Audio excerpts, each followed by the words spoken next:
Alright there guys, welcome back to the channel. So I am very much aware that you are probably up to date with some of this Andre stuff, but for those of you that aren't, I'm going to do a video on that now and give you my thoughts and opinions on it. But before I get to that bit, just wanted to give you a little quick reminder to like the video if you do enjoy it.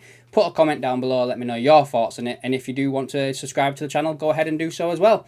So, we've had a journalist that's come out today and basically tweeted out, he is Bruno Andreda, if I pronounced that correctly. He writes for UOLE Sport, Mas de Football, TVI, CNN Portugal and Canal.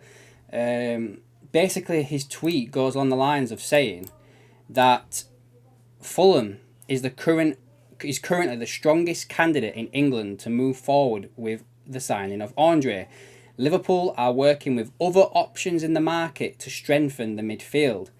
And now this is all off the back of, you know, Liverpool's strong interest in Andre. We went in for him in the summer. The club, Fluminense's club president, has come out and basically said that Liverpool, Billy Hogan, had a conversation with him in regards to the signing of Andre, and he was told, come back in December, January, and we can get this basically on the ball, get the ball rolling with this, and you can take him then. Now, first thoughts to this is, if this is true, then you've got to think that Liverpool have indeed pulled away, because there's no way that any player who's, you know, coming from abroad would choose Fulham over Liverpool. There might be the occasional, you know, London lad that's like a Fulham fan or whatever, who would do that, you know, but there's no way that a player coming from abroad is going to choose Fulham over Liverpool. I'm sorry, it's just not going to happen. We can offer more wages, better chance of winning trophies. So if this is legit, that says to me that Liverpool have indeed stepped away and they've got a better option to go for, shall we say. You know, they've found somebody else who they think's a little bit more up their street. Now, I've been looking to see if I can find some sort of breakdown of this, and the only one I can find is this one here that I'll read to you now, which goes, Fulham have emerged as a surprise suitor for Fluminense midfielder Andre, despite ongoing reports linking him with a move to Anfield. The Copa Libertadores winner was heavily touted as a number 6 option for the Reds throughout the summer, but the move was hampered by his side's progress in the competition. Andre remains on Liverpool's radar for a January move if recent reports are to be believed. But Craven Cottage has been put forward as a potential destination. Universo Online have claimed that Fulham have expressed an interest in the Brazilian, with Bayern Munich expected to come back in for João Paulinho, having narrowly missed out on him in the summer.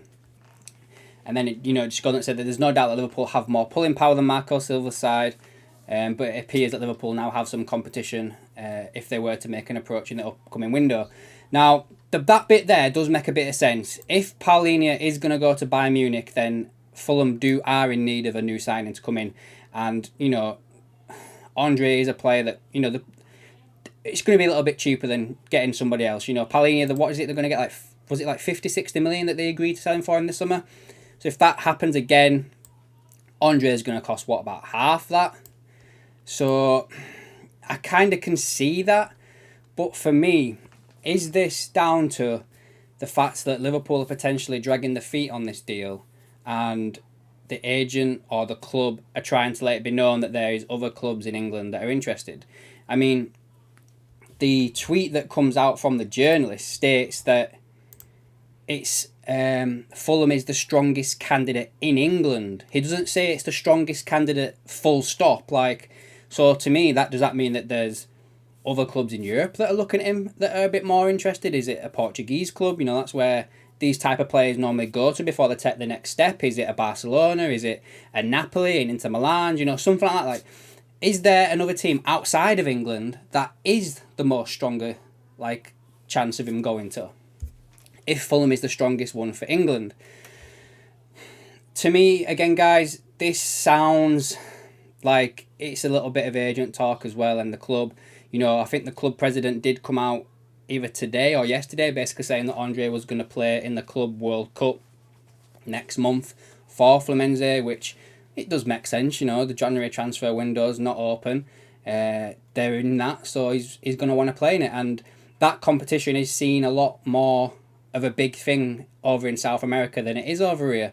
You know, Liverpool have won it, obviously, but it's not seen as like a crowning achievement, whereas down in South America, it's seen as one of the biggest things in the world is for their club to go and win the Club World Cup. Now, I guess we're going to start seeing a lot more articles and rumours that are going to start spilling out of all these other players now that Liverpool are going to potentially be looking at. You know, journalism's going to go mental now. All these Twitter ITKs are going to start spilling out all this garbage now. You know, I saw one earlier that was saying that they've got an exclusive in regards to a player that I've never even heard of. I can't remember where it was from now. It was from an Italian club. I've never even heard of the guy. You know, but then there's other players that we have been linked with also in the past that could play that position. You know, I think there's a lad at Real Sociedad, Martin Zubamendi, I think. I'm probably wrong again on my pronunciation on that, but you'll know who I'm talking about. With, you know, Kefren Taram, Manu Kone. These are players that Liverpool have obviously been linked with. And you've got to think as well, guys, over the past few days, weeks, Liverpool have been linked with a lot of players from the Bundesliga again. You know, like Musiala. I did a video on Florian Wirtz the other day. And we've still got Schmadtke in charge of the transfers, it seems like, at the moment.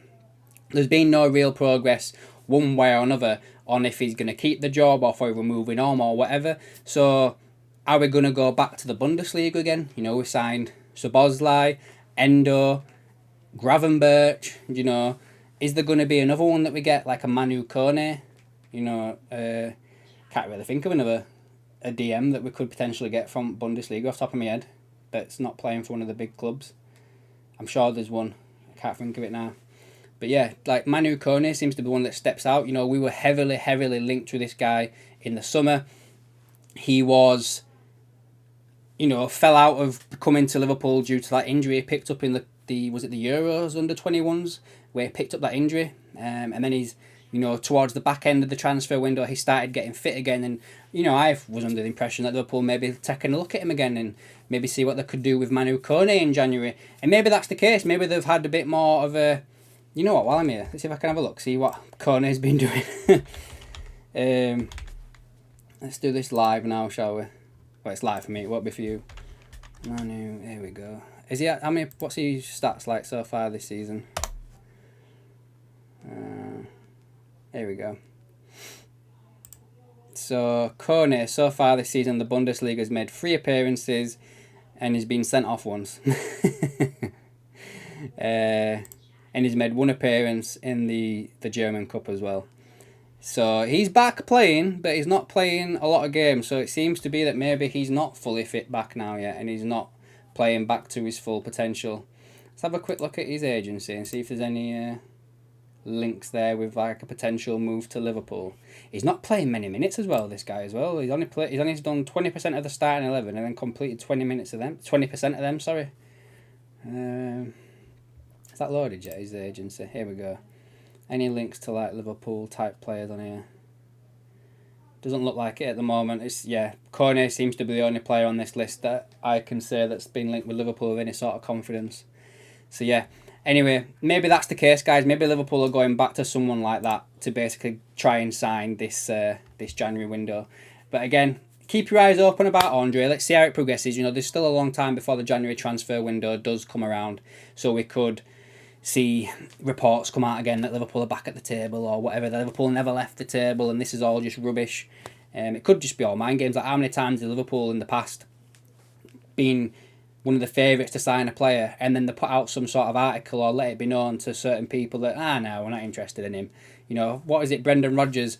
I can categorically tell you we will not be signing Mario Balotelli. And it was like 2, if not the day after, 2 days later, we signed Mario Balotelli. So, yeah, let's wait and see what happens with this one, guys. Let me know down in the comments down below, though. Do you think that this is just, you know, it's nothing to worry about? Is there someone better out there that Liverpool are going for? Are they visiting an old target like Manu Kone or whatever? Let me know down in the comments, guys, and I'll catch you in the next one.